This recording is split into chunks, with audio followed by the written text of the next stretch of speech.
And there's some upbeat music, kind of sets a nice, encouraging tone. Right. And the presenter, they get straight to the point, laying out the goal.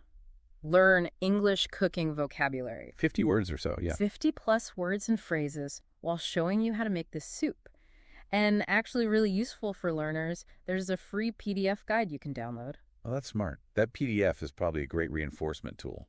Something written to go with the seeing and hearing. Definitely. And the choice of soup, vegetarian carrot soup, that seems pretty accessible too. Common ingredients, flexible. Yeah, they mention you can adapt the base. And they even touch on serving it, mentioning different breads, naan, chapati, baguette. Which is interesting. It subtly brings in that cultural variation aspect around food. Another layer. It is. Okay, so the video then moves into the prep stage. Let's unpack that a bit. Right. So prep, this is where the language learning gets really explicit, doesn't it? Yeah. Prep, short for preparation. He highlights that directly.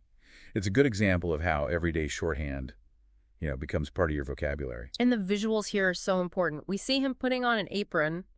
Kind of funny. It matches his jumper. A nice touch. Then he introduces the basic tools. You've got the electric hob, pots, a frying pan. Right, the essentials. And then the chopping board and the knives. And he's quite specific about the knives, isn't he?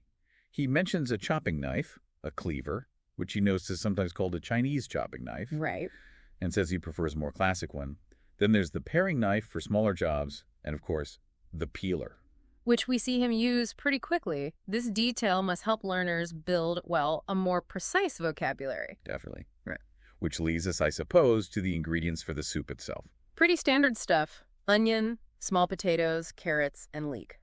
But wait, before he even starts chopping, he introduces something more foundational. Oh yeah, the 4 essential elements for a good dish. Heat, fat, acid, and salt.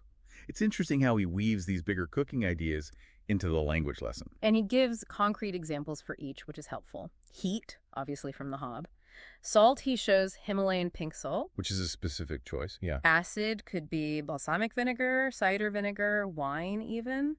And fat, olive oil, butter, ghee. It provides a really practical framework if you're learning both things at once. Exactly. It grounds the vocabulary in these culinary principles, makes it less about just memorizing a list. Mm-hmm. So now we actually see some vegetables getting prepared. Right. The action starts. The verb to peel is demonstrated while he's doing the carrots. And importantly, he throws in some safety advice. Keep your fingers safe. Good point. Little things like that add value. Then he uses a great idiom. Play it by ear. Or wing it. Right, explaining he's not really following a recipe book step by step. Such a natural way to introduce an expression like that.